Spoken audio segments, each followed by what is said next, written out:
Mesdames, Messieurs, soyez les bienvenus sur Dash News. Je peux vous faire une confidence. J'avais hâte d'être à ce jour. C'est notre rendez-vous hebdomadaire. Moi, femme, sur votre chaîne. Nous sommes dans la mouvance des fêtes de fin d'année. Et qui dit fête de fin d'année pense forcément Noël et Nouvel An.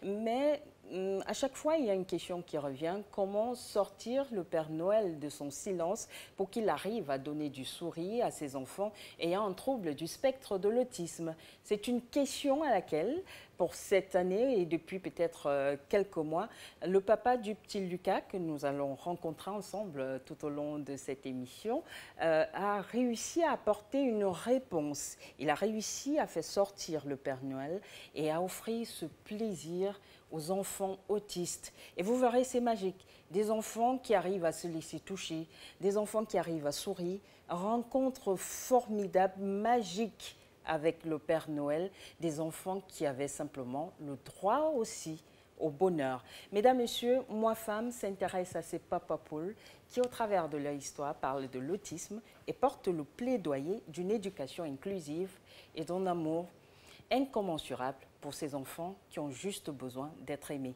Soyez les bienvenus. Merci d'accueillir Charles Nombot, le papa de Lucas. Il a 7 ans, il est autiste. Bienvenue. Merci Adrienne, merci à Dash, merci à ton émission de nous recevoir. C'est vrai que c'est pas tous les jours qu'on parle d'autisme dans une émission de femmes et notamment de recevoir un homme dans une émission de femmes. Merci beaucoup. Et le plus souvent, lorsqu'on parle d'autisme sur ce plateau, nous accueillons généralement des mamans. Oui. Mais pour une fois, nous avons décidé de déconstruire un peu les codes parce que nous nous sommes rendus compte qu'on n'arrive pas à se projeter sur le rôle et le rôle, oui, surtout le rôle des papas dans l'accompagnement de ces enfants ayant le spectre de l'autisme, portant le spectre de l'autisme. Donc, c'est votre parcours qui arrive à nous convaincre du bien fondé, du moins la rédaction de Moi Femme, le bien fondé de donner la parole à ces papas qui sont aussi aux premières lignes. Lucas, aujourd'hui, a 7 ans, il a été diagnostiqué à quel âge? Lucas, il a été diagnostiqué à 3 ans. Le diagnostic définitif, il est sorti à 3 ans parce qu'à 1 an et demi, déjà, on était déjà allé voir un neuropédiatre pour essayer de savoir pourquoi est-ce que l'enfant ne parlait pas. Parce qu'il a marché à 1 an et demi. Et on s'est dit, bon, c'est un garçon, il doit être paresseux, ainsi de suite. Et la première rencontre avec le médecin, il nous a dit, l'enfant présente des troubles du spectre de l'autisme. J'ai dit, bah, c'est quoi ça, mon fils autiste? Bon, on a dit, attendons voir, que ce soit le spécialiste, que ce soit moi. On a dit, attendons voir, mais on a très vite scolarisé Lucas à 2 ans. Il allait à une crèche. Question de le sociabiliser et question de voir comment déconstruire ce problème de langage. Mais étant donné qu'avec le temps, on ne voyait pas vraiment de différence, à 3 ans, nous sommes allés voir un spécialiste à Yaoundé, un neuro... Vous ne voyez pas de différence? Ça veut dire que Lucas ne communiquait pas avec ses amis à la crèche, ses camarades de crèche? Bon, il faut dire que dès la base, il était dans son coin. Il ne parlait pas, il jouait seul, il faisait ses jeux tout seul. Pour marcher, il a marché à 1 an et demi, comme je dis, parce que son grand frère Nathan, à 9 mois, il marchait déjà. Et à 1 an, il chantait déjà, 1 an, carrément. Donc, mais Lucas, on n'arrivait pas à savoir ce qu'il n'allait pas. Vous étiez dans la comparaison des deux? Oui, bien entendu. Parce que si tu as déjà eu un premier, il faut bien savoir pourquoi ça ne marche pas.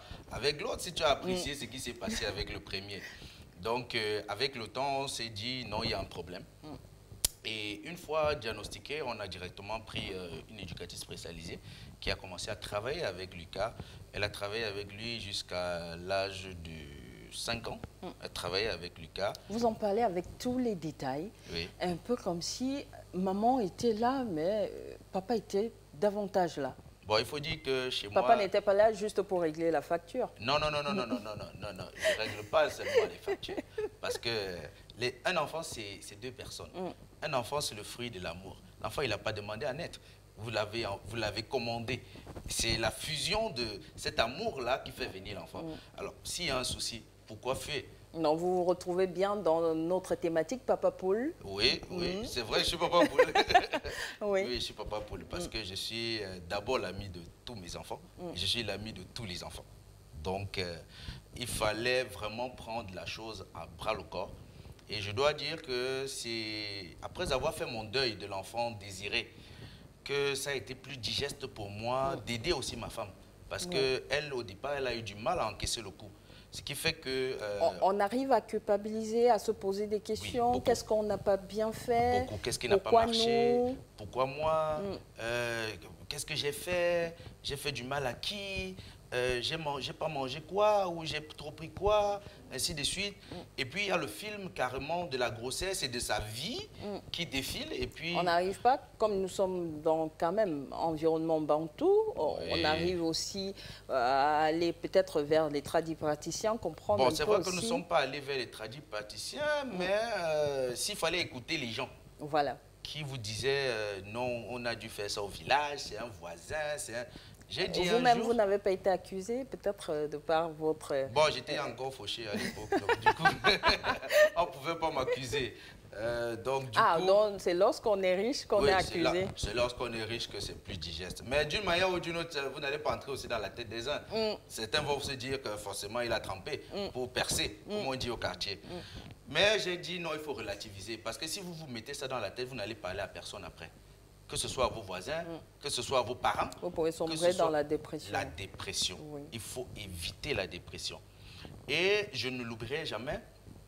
Quand j'ai appelé mon papa pour lui dire, bon, tu vois, les médecins disent que ton petit-fils, tu as un petit-fils qui est autiste. Il m'a dit, mais mon fils, tout ce que Dieu fait est bon. Hein.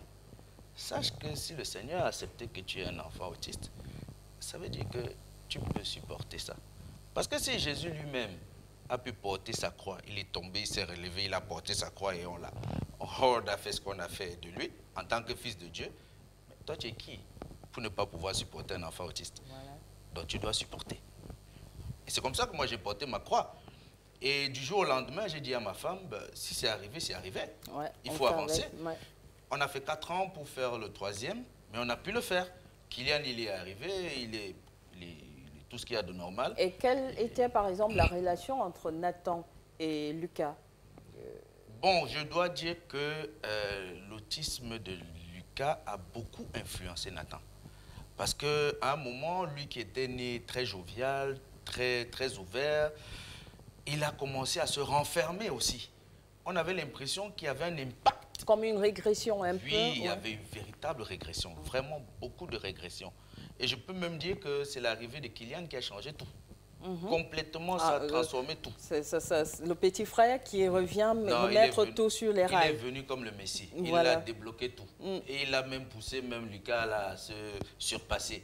Parce que Lucas, c'est à 5 ans qu'il a commencé véritablement à parler, à donner des mots et ainsi de suite. Aujourd'hui, il a 7 ans, c'est le gars qui sait vous réciter de lundi à dimanche, du 1er janvier, ainsi de suite. Arriver à le faire, c'est pas en étant à la maison qu'il l'a fait. Non. Lucas, déjà, comme j'ai dit, à 2 ans, il est allé à la crèche.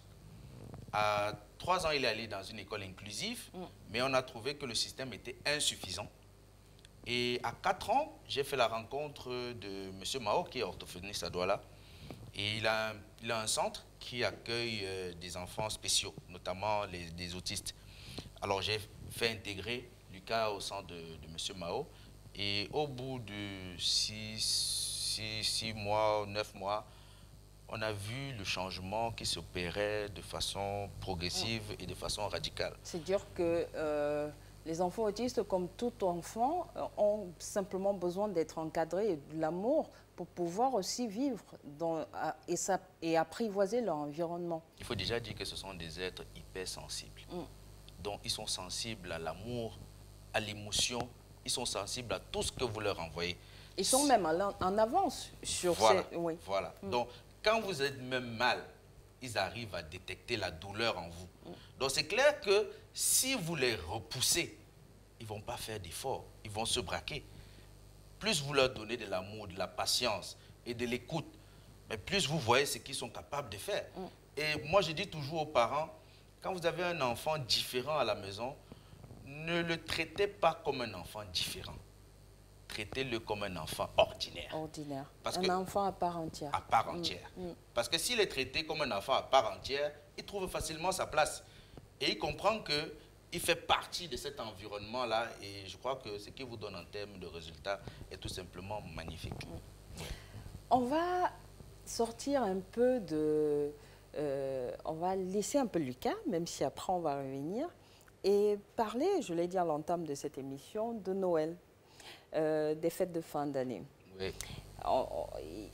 Vous avez, comme je l'ai dit, réussi à ramener le Père Noël. Oui. Et à faire sourire tous ces enfants-là. Oui. Comment est-ce que vous arrivez à le faire? D'où vient cette idée? Bon, il faut dire que quand je suis entré dans l'autisme il y a 7 ans déjà, je me suis dit, il ne faut pas souhaiter, même à ton pire ennemi, d'avoir un enfant autiste. L'autisme est un handicap orphelin au Cameroun. Il est mal connu. Certains médecins qui n'ont pas une certaine mise à jour confondent encore l'autisme à l'otite, cette maladie d'oreille. Donc, vous imaginez que si certains professionnels de la santé ont du mal à poser le diagnostic, l'individu lambda, qu'est-ce qu'il va dire? Moi, si je n'avais pas eu un enfant autiste, peut-être je n'aurais même pas su ce que c'est que l'autisme. Vous voyez? L'autisme m'a mis au travail, il m'a mis à l'école. L'autisme m'a changé. Imposé des nouveaux. Oui, j'ai appris l'humilité. Oui, l'autisme, contre toute attente, a forgé les liens dans ma famille. Donc, je suis devenu plus proche de ma femme et de mes enfants quand je me suis rendu compte que j'avais un enfant autiste. Donc, au lieu de fuir l'adversité et de se dire non, c'est elle. C'est elle le problème. Moi, je ne peux pas avoir la quantité d'enfants là. Non, la sorcellerie là vient de son côté et tout et tout. Non, non. J'ai dit non. Vous avez fait bloc. J'ai dit il faut faire bloc. Il faut prier. Il faut la soutenir. Il faut la soutenir. Parce que j'ai été son psychologue pendant beaucoup de temps. Oui, parce qu'après ça, peut-être la maman appréhende la prochaine grossesse. Oui, oui. C'est pour ça qu'il y a eu une différence de 4 ans, 4 ans entre Lucas et Kylian le dernier. Oui. Donc, il fallait déjà qu'elle accepte et qu'elle comprenne qu'elle peut ne pas faire un enfant autiste. Et puis, dans mes recherches, je me suis rendu compte que l'autisme n'est pas forcément génétique. Parce que les cas d'enfants autistes qui viennent de la génétique sont très faibles par rapport aux cas qui viennent de l'environnement.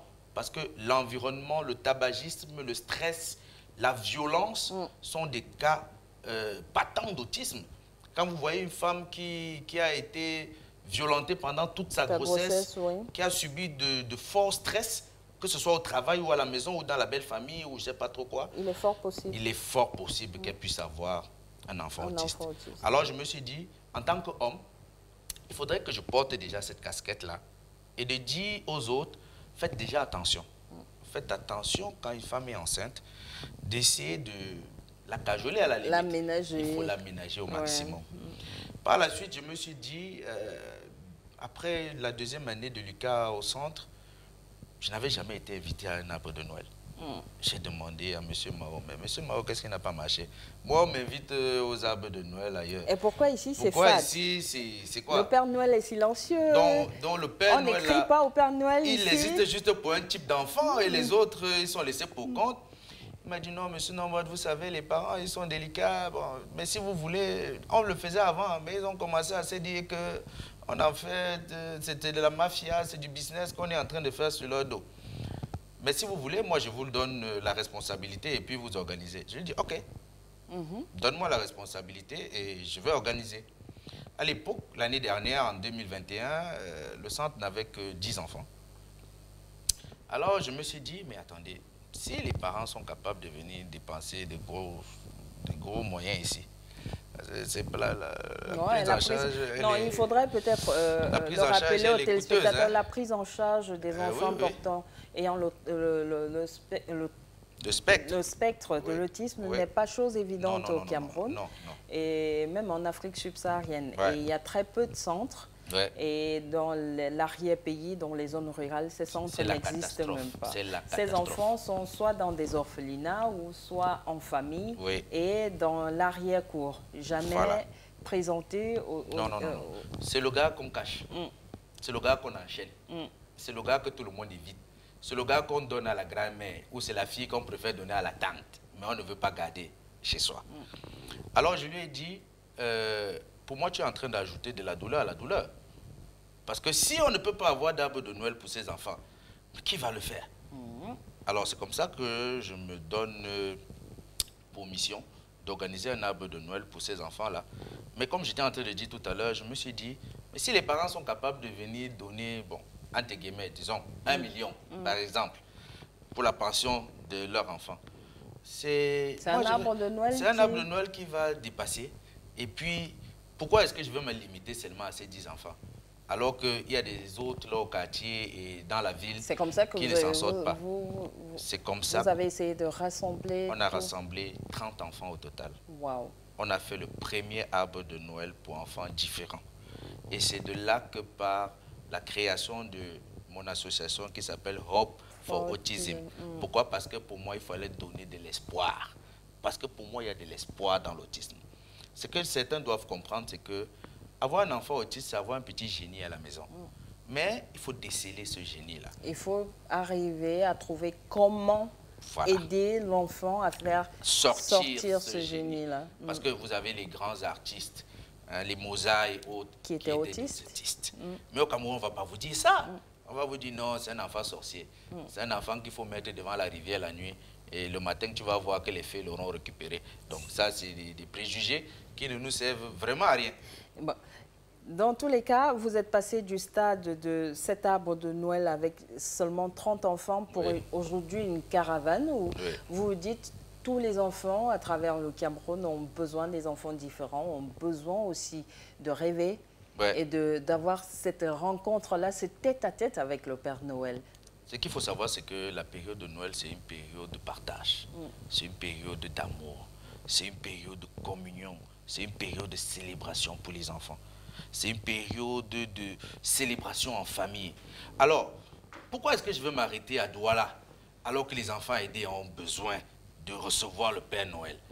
C'est un peu comme si on regardait les films de Père Noël à la télé, où on a l'impression que le Père Noël s'arrête seulement chez les Blancs. Bon, c'est sans être raciste ou autre chose. Mais je me suis dit non, il fallait faire ce pari ambitieux de faire une caravane qui devait toucher 5 villes du Cameroun. Et au départ, la cible, c'était 150 enfants différents à qui il fallait remettre des jouets. Aujourd'hui, nous avons fait EDEA le 16 décembre. On a touché 25 enfants là-bas, différents. On a eu des enfants autistes et des enfants sourds, puisque tous sont différents. À Yaoundé, on a eu 55 enfants.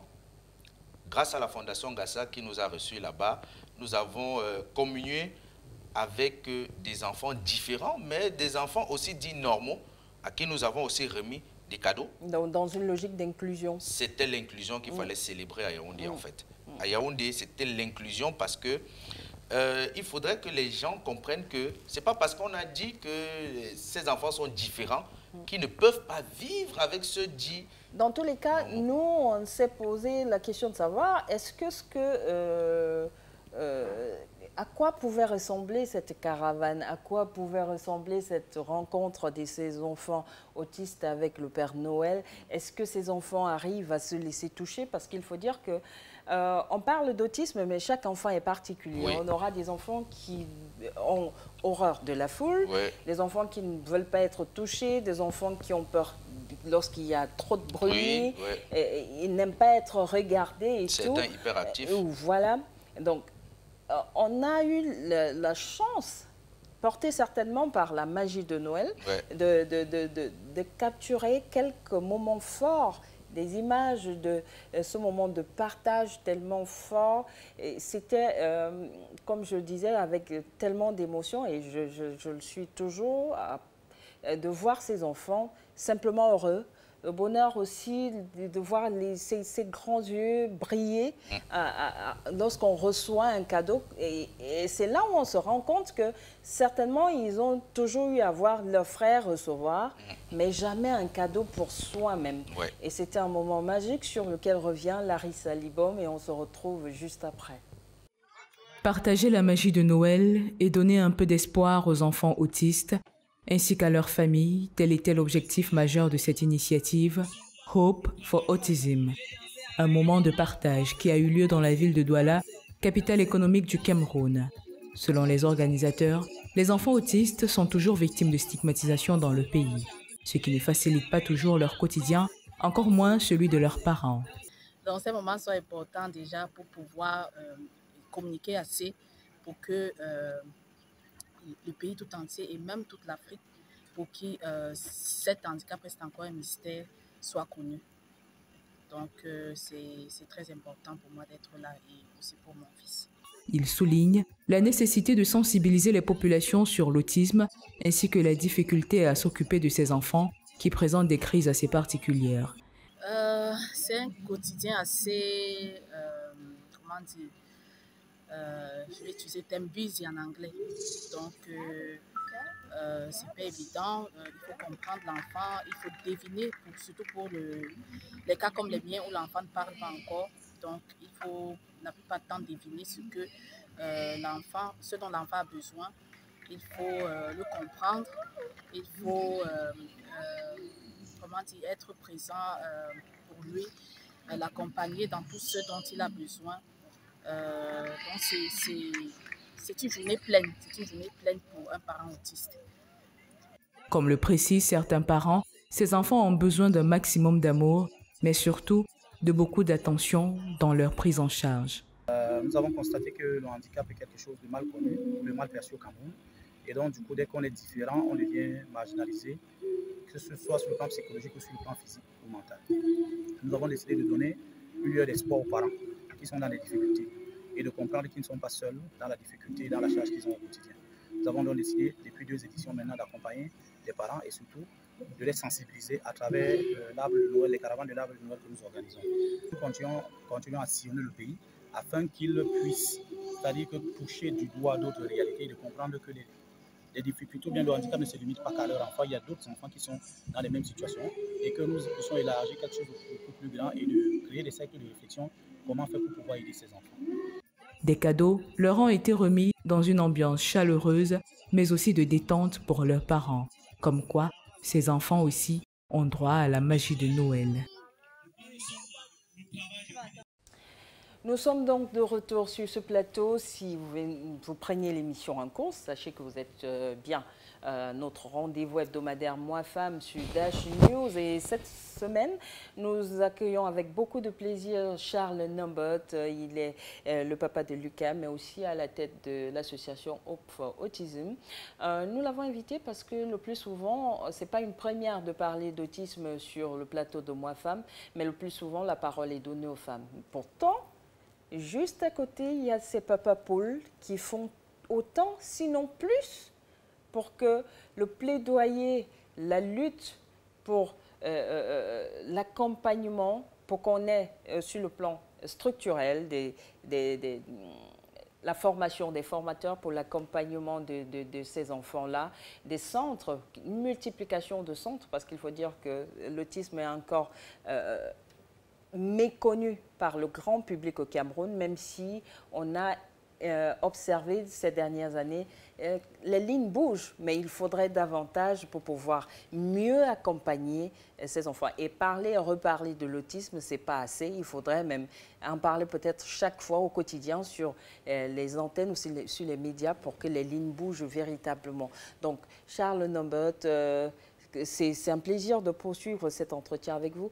On a vu à peu près ce qui s'est passé à Douala et peut-être au nom de tous ces enfants, on a vu des parents qui étaient fiers, heureux de partager ces moments assez rares avec leurs propres enfants. Et je dois dire que certains parents n'arrivaient pas à croire à ce qu'ils ont pu voir ce jour-là. Parce qu'on appréhende aussi, quand on est parent d'enfants autistes, les sorties avec un enfant autiste. Justement, on appréhende beaucoup les sorties avec ces enfants. Parce qu'ils ont vu que les enfants aiment la musique. Ils aiment le divertissement comme tout le monde. On a même, par exemple, assisté à l'hymne national qui a été dit par ces enfants. Il y a certains parents qui, dans la foulée, ont vu leurs enfants parler, chanter, réciter. C'était tellement fort, tellement magique que je crois qu'aujourd'hui, j'ai un peu la sensation la mission accomplie. Oui. Et dans pour tout cette ça, première expérience. où était Lucas? Il était dans la foule, comme tout le monde. Il était dans la foule, comme tout le monde. Déjà habitué parce que... Oui, déjà habitué parce que, vous savez, chez moi, je fais tout avec tous mes enfants. On va à l'église ensemble, on va au cinéma ensemble, on va partout ensemble. Parce que, comme j'ai dit, il faut le traiter comme un enfant à part entière. Du moment où vous le traitez différemment, il se comporte aussi différemment. Vous voyez un peu. Donc, du coup, il faut leur donner cette même place que les autres ont. Bon, la difficulté qu'on a eue, c'était que ces enfants n'ont pas besoin des jeux classiques. Ils ont besoin des jeux d'éveil. Ça, c'était la particularité. Et l'accès aux jeux d'éveil au Cameroun n'est pas la chose la mieux partagée. Pas du tout. Pas du tout. Parce que la sélection a été très difficile. À ce moment-là, on appelle le plus souvent notre spécialiste Tatiana Mabougo. Et Tatiana Mabougo est spécialiste en jouets éducatifs. Et elle a justement parlé de l'importance d'avoir ces jeux d'éveil pour les enfants autistes. Donc, on va retrouver Tatiana Mabougo le temps qu'elle explique les enjeux, les tenants et les aboutissants, le pourquoi du comment et surtout comment s'y prendre, parce qu'il y a un modus operandi que les parents n'ont pas le plus souvent. On écoute Tatiana Mabougo, elle est allée dans un centre du côté de Bonabéry, c'est dans le 4e arrondissement de la ville de Douala, où elle explique l'importance des couleurs, du toucher, la communication. C'est aussi, les enfants autistes arrivent à le faire, rassurez-vous. Allez, on se retrouve dans une poussière de secondes. Différent, mais pas diminué. Nous sommes au centre Madi Life Foundation et nous allons vous parler aujourd'hui des jouets éducatifs pour enfants différents en général et atteints d'autisme en particulier. Déjà, il faut noter que ces enfants, ils ne sont pas cassés, donc n'essayez pas de les réparer. Ils ont juste une vision unique du monde.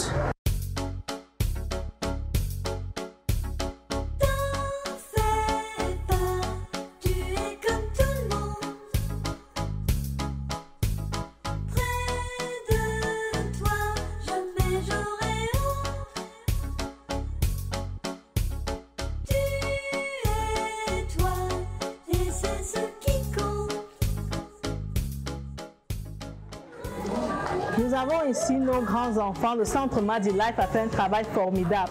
Ils apprennent l'alphabet. Ils réussissent déjà à trouver la forme correspondance. Et le jeu de couleurs, vraiment, ça les aide vraiment. La pointe qu'il y a sur le jeu à encastrer les aide vraiment. Donc, il est très important quand on fait le choix du jouet de l'enfant.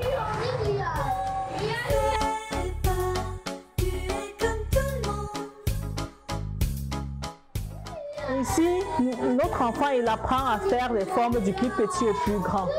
Et à chaque fois, on va passer par la phase où on montre à l'enfant comment faire. Ensuite, on le rend indépendant partiellement.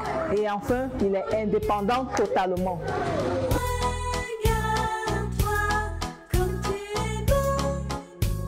Le jouet va permettre aux parents ici d'entrer en relation avec l'enfant.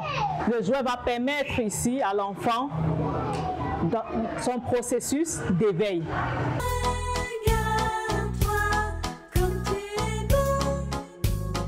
L'avantage de ces jeux d'encastrement, c'est que si l'enfant il est atteint d'autisme ou il n'arrive pas à parler, lorsqu'il a un besoin, il peut facilement dire qu'il veut la banane, il prend la banane et il présente aux parents. Donc les jouets d'encastrement sont très importants dans le processus d'éveil de nos enfants autistes.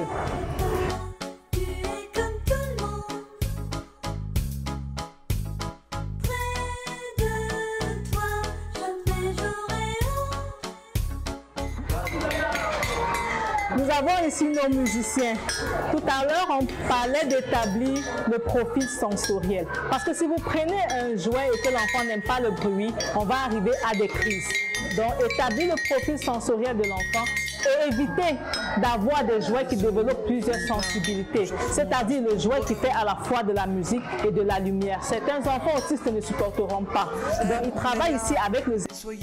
Ils aiment beaucoup jouer à la musique. Bravo!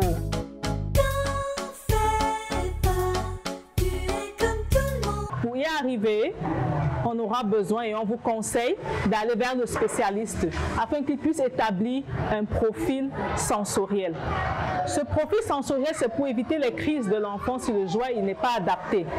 Alors, dans ce profil sensoriel, il va déterminer les zones d'hypersensibilité de l'enfant et les zones qui ne mettent pas l'enfant en difficulté.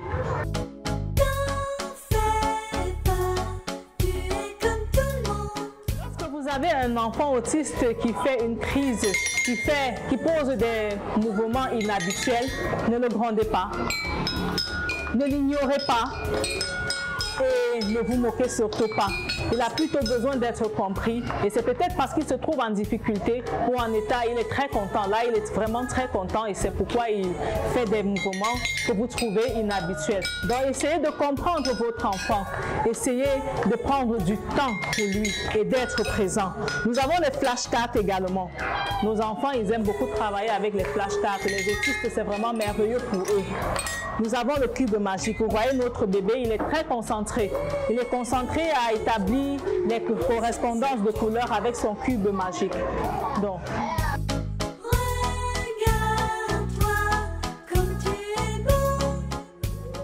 vous vous demandez certainement ce que votre enfant fera demain parce qu'il est autiste.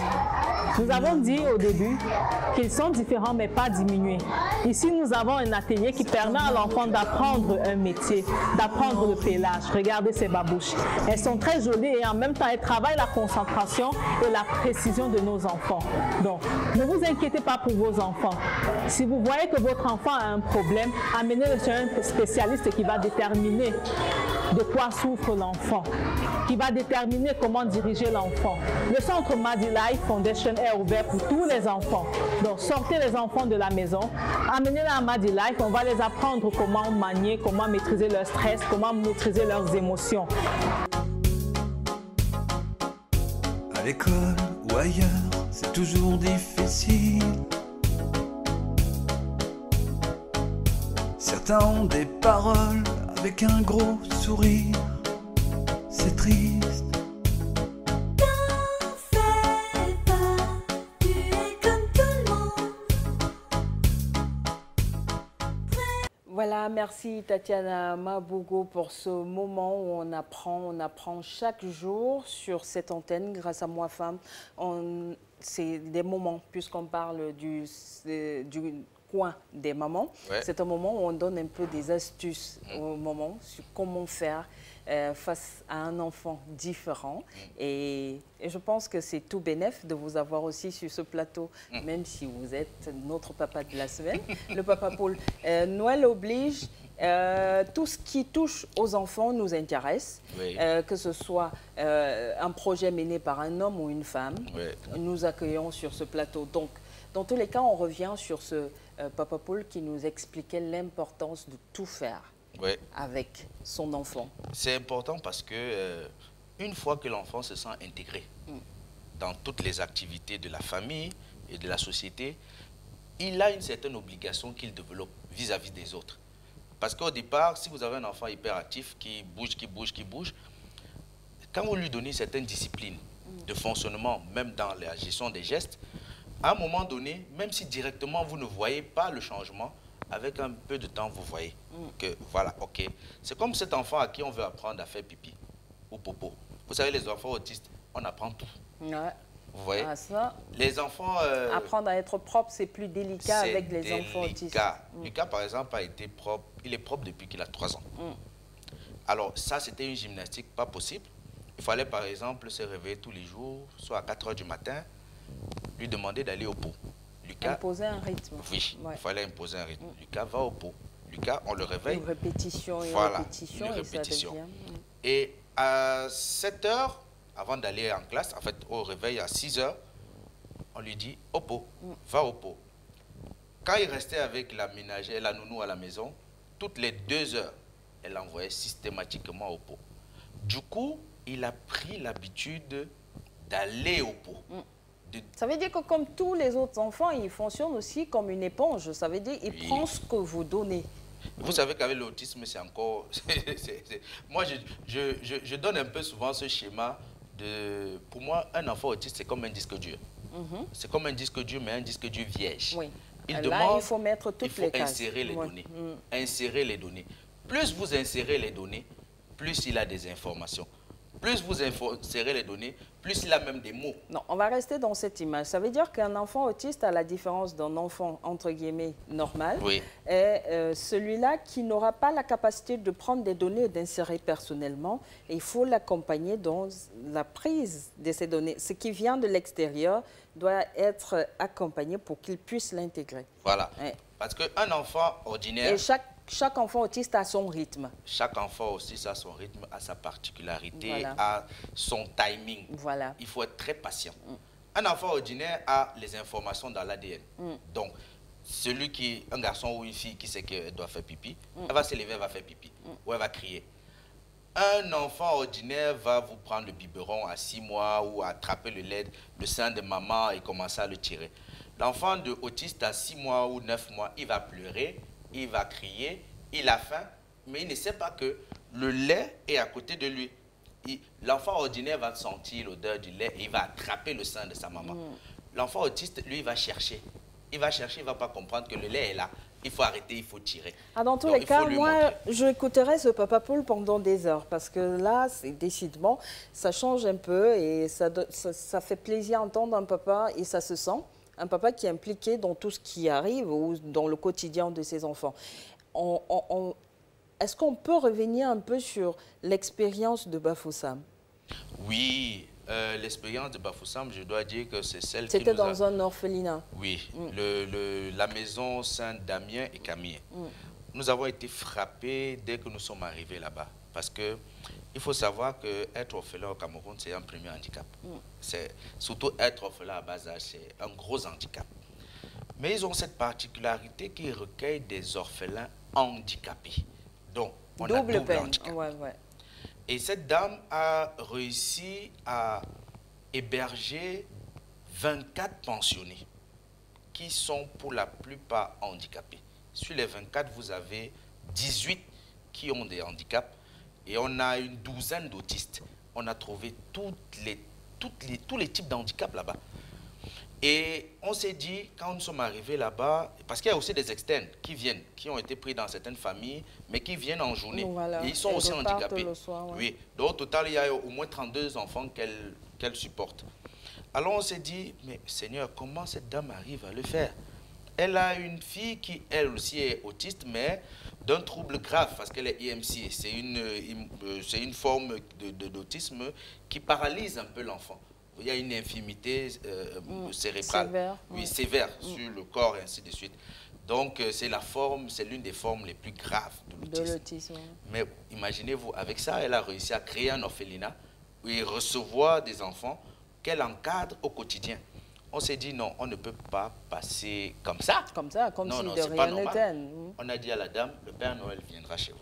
Le Père Noël viendra chez vous. J'imagine le ouf de soulagement. Donc, on a essayé d'identifier les types de handicap et en fonction des types de handicap, on a acheté des jeux d'éveil qui correspondaient à certains qui avaient besoin de travailler la motricité, à certains qui avaient besoin de travailler le langage, à certains qui avaient besoin de travailler l'attention et certains qui avaient besoin du toucher. Donc, on a sélectionné ces jeux d'éveil qu'on a mis à leur disposition. Mais on s'est aussi battu à leur donner les denrées alimentaires parce qu'elle nous a dit qu'elle a un gros souci parce qu'au quotidien, il faut nourrir ses enfants. Il ne faut pas seulement les garder, mais il faut qu'ils soient nourris. Mais l'autre aspect de notre descente, c'était l'aspect formation. Parce qu'on lui a dit, elle a toute la volonté du monde, mais elle n'a pas le personnel et la formation adéquate. Donc, dans ce sens, nous sommes en train de voir comment multiplier les descentes pour des formations. Parce qu'il faut dire, à Hope for Autism, on a des spécialistes aussi de l'autisme qui nous accompagnent, des orthophonistes comme le vice-président M. Mao. On a des éducateurs spécialisés, des psychomotriciens et des médecins.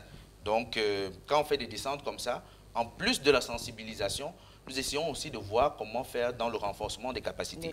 Parce qu'il faut dire que la béquille de l'autisme, c'est la prise en charge. Si un autiste est pris en charge, il va se développer comme tout enfant. Hein.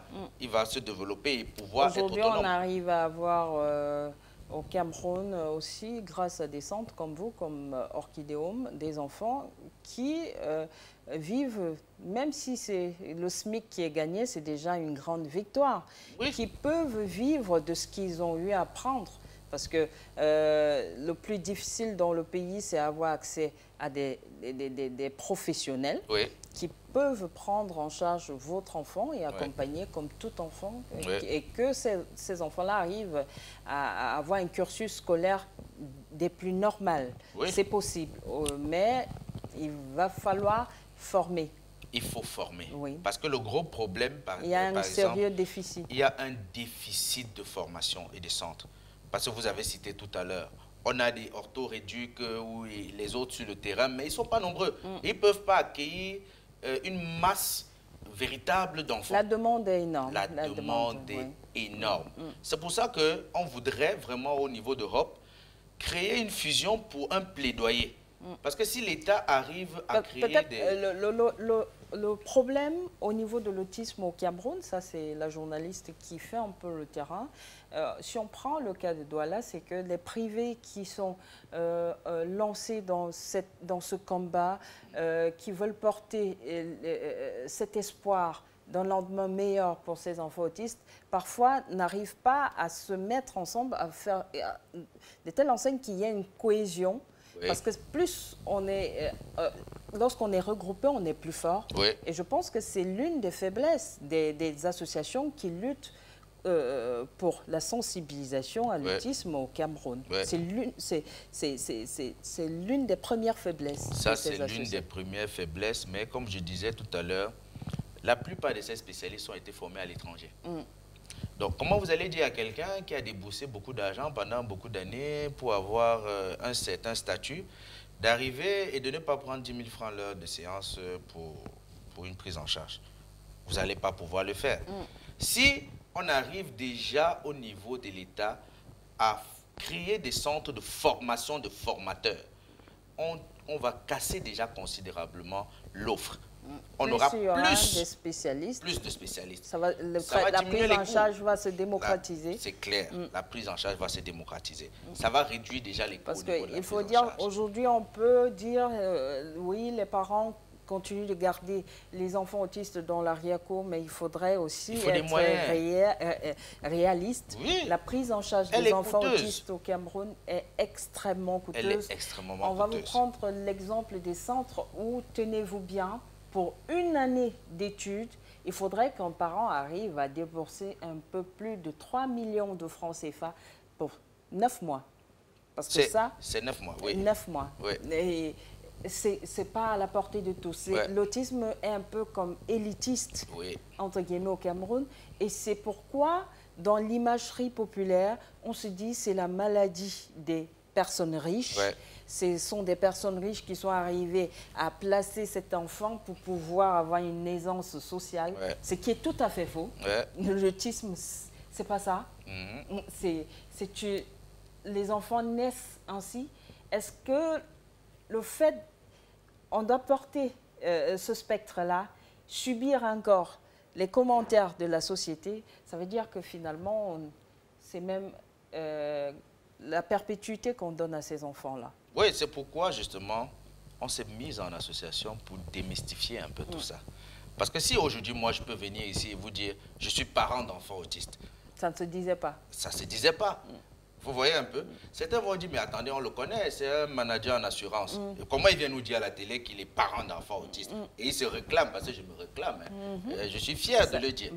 Oui. Donc, c'est parce qu'on s'est dit, si moi, je ne le fais pas, qui le fera? Parce que le premier problème qu'on a... Est-ce qu'on devrait avoir honte? Est-ce qu'on devrait avoir honte de son enfant? De son enfant. C'est son ADN. C'est comme ça qu'il est. De la même manière qu'un parent a envie de crier sur le toit du monde, mon fils est premier de sa classe. Voilà. Pourquoi ne pas crier lorsque son enfant autiste, je suis papa de Lucas, il est autiste, j'assume, il a 7 ans et il est simplement génial. Et je l'aime beaucoup parce que je célèbre toutes ses réussites. Parce que pour moi, chaque fois qu'il fait quelque chose de bien, c'est une victoire qu'il faut célébrer. Vous voyez? Donc, et j'amène ses frères à faire la même chose. sans forcément chercher à créer une certaine distinction, parce que ça aussi, il faut faire attention. Trop pouponner, là, c'est compliqué. Mais il faut faire comprendre aux autres qu'il est certes différent, mais c'est votre frère. Vous devez le couvrir d'amour et d'attention, de la même manière que vous couvrez qui que ce soit d'autre. Dans tous les cas, le plaidoyer que vous portez fait certainement écho et fera certainement bouger les lignes. Et on ne peut que vous encourager dans ce que vous faites.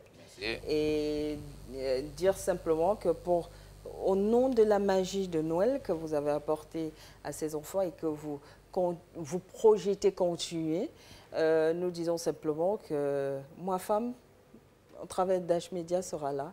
Merci pour beaucoup. vivre ces moments. C'est à nous de vous dire merci parce que c'était un moment de partage, un moment assez particulier, un moment des plus riches en émotions et surtout où l'amour a fusé à profusion. Donc, comme on dit, c'est en pareille situation qu'on se rend compte que rien ne vaut la vie. Il faut la vivre de la plus belle des manières, célébrer chaque être humain pour ce qu'il est et savoir reconnaître en chacun un potentiel. Et c'est ce que vous faites au travers de votre association. Et merci de porter cet espoir au travers des dirigeants du Cameroun. Et on espère que ce message d'espoir pourra dépasser les frontières du pays et irradier l'Afrique subsaharienne, pourquoi pas. Parce que notre prochaine mission pour les prochains mois, c'est de former près de 200 parents d'enfants autistes. Parce que ce qu'il faut savoir, c'est que ce n'est pas parce qu'il n'y a pas de structure d'encadrement, ce n'est pas parce que la prise en charge coûte cher qu'on ne peut rien faire. Le premier acteur de la prise en charge d'un enfant, c'est le parent. Donc, à Hope, on s'est dit, il faudrait que d'ici le mois de février, qu'on fasse une formation sur 1 ou 2 semaines à 100 ou 200 parents d'enfants autistes. Parce qu'au moins, ça facilitera la chose à plusieurs. Si le parent est formé, en attendant qu'il y ait des professionnels sur le terrain, l'enfant bénéficiera d'un accompagnement. Il bénéficiera d'un accompagnement. Il saura quoi faire. Parce qu'on a des cas, justement, qui ne sont pas allés dans des centres, qui sont allés dans des écoles classiques. Mais ils ont eu la chance d'avoir des parents formés qui ont réussi à faire le job. Et aujourd'hui, ce sont des hommes accomplis. Nous, on a des cas de jeunes qui sont... Dans tous les cas, ça nous fait penser à la petite Dani. Elle est autiste, élève en classe de première au lycée de Bepanda. Et elle a eu à réussir son BEPC il y a de cela 2 ans.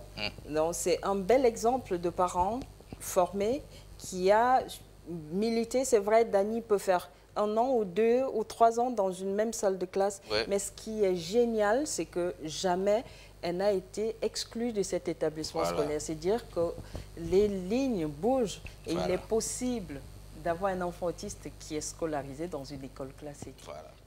D'accord, un clin d'œil au staff dirigeant du lycée de Bepanda dans le 5e arrondissement de la ville de Douala. Merci pour ce que vous faites, merci pour ce que vous faites pour ces enfants autistes. Charles Nombot, ça a été un plaisir de vous avoir sur ce plateau. Plaisir partagé, parce qu'on parle de l'autisme généralement qu'au mois d'avril. Nous, on n'a pas voulu attendre avril, c'est Noël. Moi non plus. C'est Noël. Donc, ces enfants ont besoin qu'on parle aussi d'eux. C'est Noël, c'est le moment des enfants. C'est pourquoi choisir de parler de certains et de pas d'autres.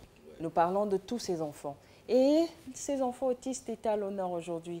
Et on va peut-être sortir de là et dire simplement, ces enfants étaient à l'honneur. Mesdames, Messieurs, c'est ici que se referme cette édition de Moi Femme sur votre chaîne. Je vous donne rendez-vous dans 7 jours. Et comme on se dit, ça passe vite. À bientôt.